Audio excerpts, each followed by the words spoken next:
ರಾಜ್ಯದಲ್ಲಿ ಸಂಪುಟ ವಿಸ್ತರಣೆ ಪುನರ್ರಚನೆಯ ಬಗ್ಗೆ ಭಾರೀ ದೊಡ್ಡ ಚರ್ಚೆ ಆಗ್ತಾ ಇದೆ.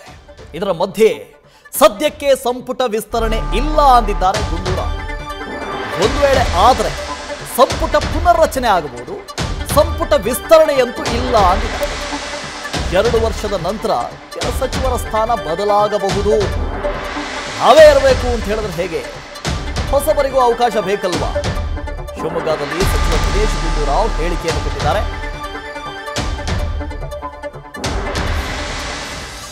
ಸಂಪುಟ ವಿಸ್ತರಣೆ ಬಗ್ಗೆ ಯಾರು ಏನು ಸದ್ಯಕ್ಕೆ ಡೆವಲಪ್ಮೆಂಟ್ ಏನಿಲ್ಲ, ಅದ್ರದ್ದೇನು ಸದ್ಯಕ್ಕೆ ಡೆವಲಪ್ಮೆಂಟ್ ಇಲ್ಲ.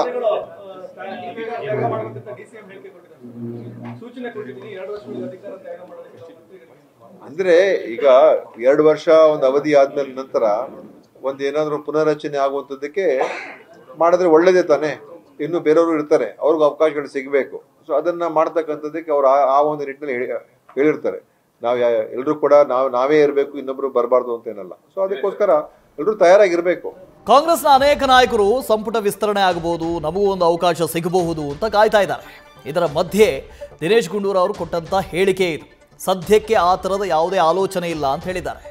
ಒಬ್ಬರಾದ ಮೇಲೊಬ್ಬರು ನಾಯಕರು ಹೇಳಿಕೆಯನ್ನು ಕೊಡ್ತಾನೆ ಇದ್ದಾರೆ. ಒಂದಷ್ಟು ಜನ ಹೇಳ್ತಾರೆ ಇಲ್ಲ ಸಂಪುಟ ವಿಸ್ತರಣೆ ಆಗಬಹುದು, ಚಾನ್ಸ್ ಸಿಗುತ್ತೆ ನಿಮಗೂ ಅಂತ ಹೇಳ್ತಾ ಇದ್ದಾರೆ. ಅಂದರೆ 134 ಜನ, ಅಷ್ಟೊಂದು ದೊಡ್ಡ ಸಂಖ್ಯೆಯಲ್ಲಿ ಶಾಸಕರಿದ್ದಾರೆ. ಎಲ್ಲರೂ ಕೂಡ ಆಕಾಂಕ್ಷಿಗಳೇ. ನನಗೊಂದು ಸಚಿವ ಸ್ಥಾನ ಸಿಕ್ಕರೆ ಸಾಕು, ನಾನು ಕೆಲಸ ಮಾಡ್ತೀನಿ ಅಂತ ಆಕಾಂಕ್ಷೆ ಅವರೆಲ್ಲರಲ್ಲೂ ಇದೆ, ಅಭಿಲಾಷೆ ಅವರೆಲ್ಲರಲ್ಲೂ ಇದೆ. ಆದರೆ ಸ್ಥಾನಗಳು ಬೇಕೇ? ಈಗಾಗಲೇ ಫುಲ್ ಆಗಿದೆ. 34 ಜನ ಸಚಿವರಿದ್ದಾರೆ ಸಂಪುಟದಲ್ಲಿ.